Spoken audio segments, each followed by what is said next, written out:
Bark River has admitted to shipping certain knives with cheap Chinese steel. The Essential isn't officially on the list, but I had one on the way, this one, and I wasn't going to take their word for it. So I put it under a microscope to see what was actually in there. So one quick note before we dive in, this is microscopy, it's not chemistry. It can support a suspicion, it cannot certify a steel grade. Everything I show you needs to be read in that light. So where did I get the idea? I was watching a video from Outdoors 55. He has a Spyderco in Rex 121. And under his microscope, you could see carbides standing proud of the edge. His explanation, Spyderco finishes on non-diamond belts. Those belts abrade the steel matrix, but they are not hard enough to cut the harder carbides like vanadium, tungsten or molybdenum. So the matrix gets ground down and the carbides are left sticking out. So this is actually the cause of carbide tear out. So Erica at Erica's ADC has done a good video to explain this, and that fed into this as well. So both videos are linked in the description. That gave me an idea. If softer abrasives expose hard carbides and diamond makes them disappear by cutting them flush, then watching features appear and disappear as you change abrasive should tell you whether a steel contains hard carbides. Not which carbides, not which steel, but whether it belongs to the category that has them. And this matters a lot for fakes, because nobody fakes an expensive steel by swapping in another expensive steel. The point of counterfeiting is to use something cheaper. So, the hardness. Soft abrasive like silicon carbide or aluminum oxide stones or chromium oxide compound grind the steel matrix down, and they can cut ordinary chromium carbides, the kind in regular steel. What they cannot cleanly cut are the harder ones, like vanadium, niobium, tungsten and molybdenum. Diamond, however, is different. It just cuts everything. So, if a steel has hard carbides, soft abrasives expose and diamond removes. Before testing anything unknown, like this Bark River steel, I need to prove the method on a case I know should work, and that is 15V. Why 15V? Well, the carbide volume in this steel is 23 to 25%, and those carbides go up to 3 microns, and that's big enough for light microscopy to actually see them reliably. So if this technique works at all, it has to work here. So this is the factory edge on a 15V native FRN. Just like the Sage 5 Rex 121, it is finished on soft non-diamond belts.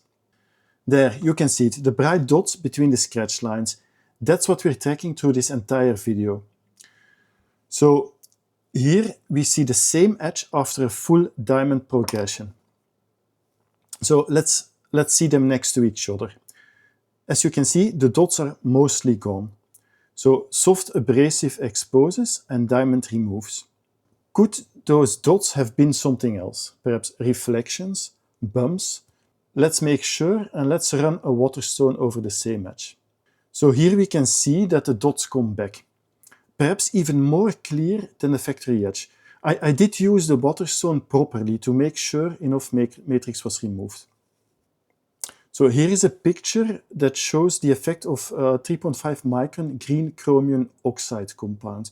I could not get the lighting absolutely perfect, but you can see the bulges. It's clear enough. Let's do one more diamond progression to make sure we're not imagining things. So here you can see that they are gone again, or at least greatly reduced. So I think these pictures adequately show that the method works on the easy case of 15V.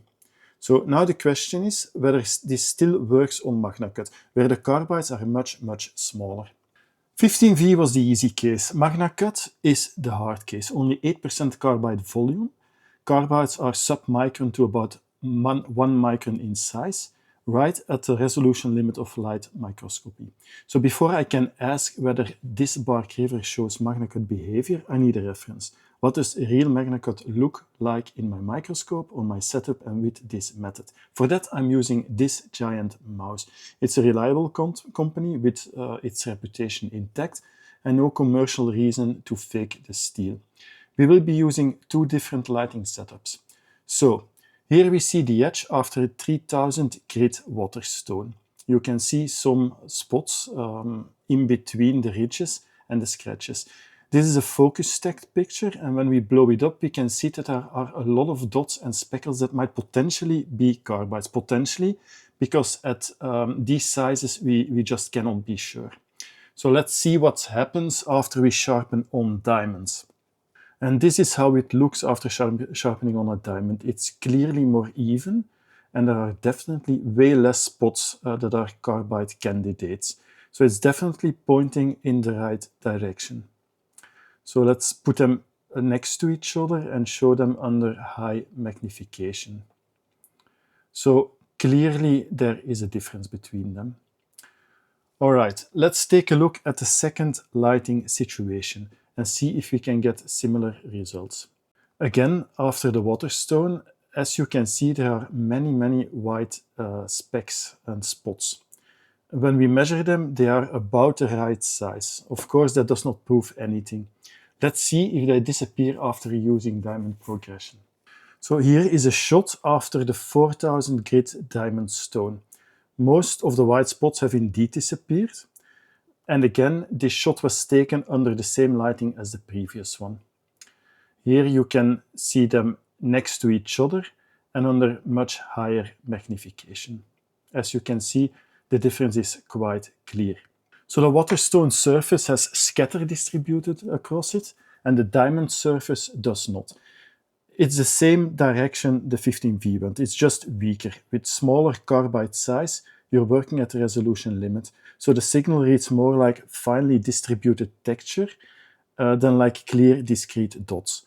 That's expected and is the reference signature for real MagnaCut in this setup. So before we go on, if you find this kind of content useful, please let me know, and also please subscribe. There is much more to test. One more check before we can test our bark river knife. We are going to test if an AUS-10A steel knife gives a negative on our test. This steel does not contain significant amounts of high hardness carbides, so nothing should appear or disappear. This is the control that matters. If every steel shows these dots, the test is useless. The whole video collapses.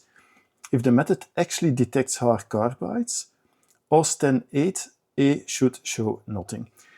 So here we can see AUS-10A after the 4K grit diamond stone.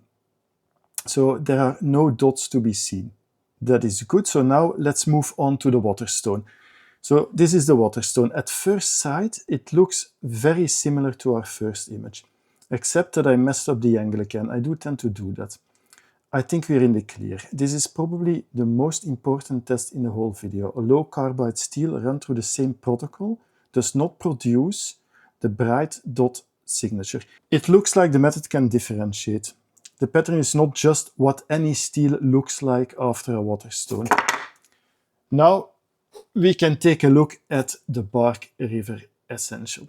This is the moment the video is really about. If everything we've seen so far is just a microscope picking up a random surface texture, then the bark river should not tell us anything specific. But if this knife actually contains hard carbides, then a strop should change the bright dot population while leaving the sketch pattern behind. Why is the strop test the cleanest version of this experiment? A 6-micron strop doesn't change finish roughness much. It can't grind the bevel to a new surface state. The scratch geometry from whatever we sharpened on stays put.